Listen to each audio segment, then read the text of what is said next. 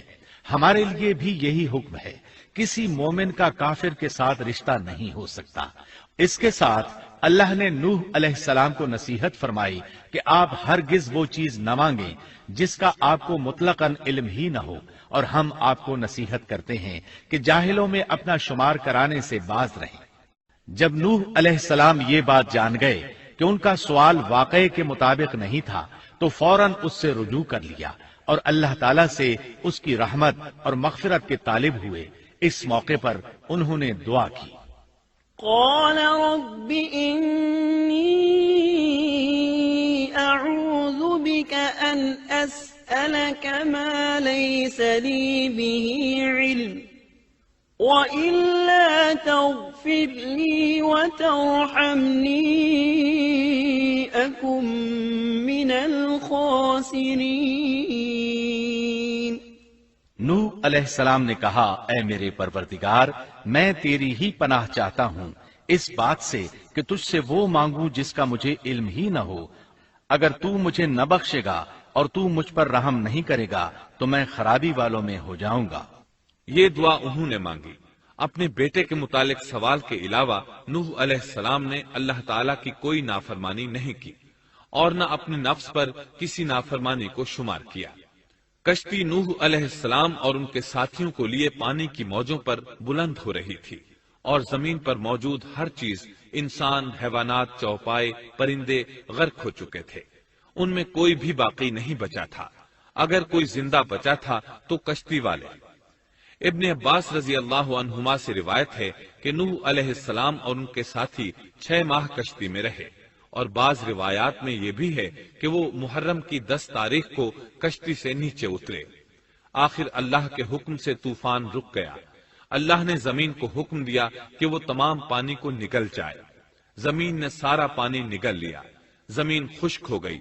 اللہ تعالیٰ سورہ ہود آیت 44 میں فرماتے ہیں، اور فرما دیا گیا کہ اے زمین اپنے پانی کو نگل جا، اور اے آسمان بس کر تھم جا۔ اسی وقت پانی سکھا دیا گیا اور کام پورا کر دیا گیا، اور کشتی جودی نامی پہاڑ پر جا ٹھہری، اور فرما دیا گیا کہ ظالم لوگ اللہ کی رحمت سے دور ہیں۔ کشتی جودی پہاڑ پر جا کر ٹھہر گئی۔ اب انہیں حکم ہوا کہ سلامتی کے ساتھ کشتی سے اتر آئے۔ آپ پر بھی برکت نازل ہوگی، اور ان قوموں پر بھی جو آئندہ آپ کی نسل سے پیدا ہوں گی، اور آپ کی نسل میں سے کچھ لوگ ایسے بھی ہوں گے جنہیں ہم فائدہ تو ضرور پہنچائیں گے، پھر انہیں ہماری طرف سے دردناک عذاب پہنچے گا۔ بہت سی روایات میں یہ بات مذکور ہے کہ نوح علیہ السلام ایک لمبی مدت یعنی 6 ماہ کشتی میں طوفان تھم جانے کا انتظار کرتے رہے۔ آپ نے طوفان کے حالات معلوم کرنے کے لیے ایک کبوتر بھیجا جو واپس آ گیا۔ اسے پاؤں رکھنے کو جگہ نہ ملی۔ اسے دوبارہ بھیجا گیا تو وہ پھر واپس آ گیا۔ چند دن بعد اسے پھر بھیجا گیا تو وہ اپنی چونچ میں زیتون کی ایک ٹہنی لیے ہوئے تھا۔ اس سے نوح علیہ السلام نے معلوم کر لیا کہ پانی زمین سے کچھ ہی اونچا رہ گیا ہے اور درخت وغیرہ اگ چکے ہیں۔ کچھ دن بعد اسے پھر بھیجا گیا۔ اس مرتبہ وہ واپس لوٹا تو اس کے پاؤں خاک آلود تھے۔ نوح علیہ السلام نے سمجھ لیا کہ طوفان رک گیا اور زمین خشک ہو چکی ہے۔ سیرت کی کتب میں یہ واقعہ موجود ہے۔ اسی کی بنیاد پر سیرت نگاروں کا کہنا ہے کہ کبوتر کا آنا سلامتی کی علامت تھا، اور اس کی چونچ میں زیتون کی ٹہنی نوح علیہ السلام کی بادشاہت کی طرف اشارہ تھا۔ اس طرح نوح علیہ السلام زمین پر اتر آئے۔ اس وقت اولاد آدم میں سے کوئی انسان سوائے ان لوگوں کے زندہ نہیں بچا تھا۔ جزیرہ عرب، فلسطین اور ان کے ارد گرد کا علاقہ غرق ہونے سے محفوظ رہا۔ ان کے علاوہ تمام زمین غرق ہوئی تھی، سب کے سب طوفان کی نذر ہو گئے۔ صرف نوح علیہ السلام سے اولاد پیدا ہوئی اور زمین میں ان کی اولاد کے علاوہ اور کسی کی نسل باقی نہ رہی۔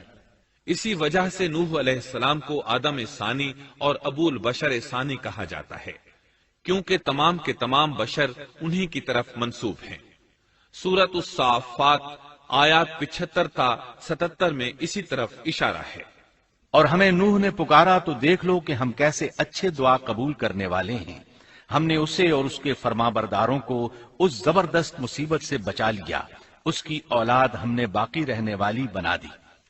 ایک دوسرے مقام پر اللہ تعالیٰ دیگر امم اور رسولوں کے متعلق کلام کرتے ہوئے فرماتے ہیں، اے ان لوگوں کی اولاد جنہیں ہم نے نوح کے ساتھ چڑھا لیا تھا، وہ ہمارا بڑا ہی شکر گزار بندہ تھا۔ نوح علیہ السلام کے 3 بیٹے تھے، سام، حام اور یافس۔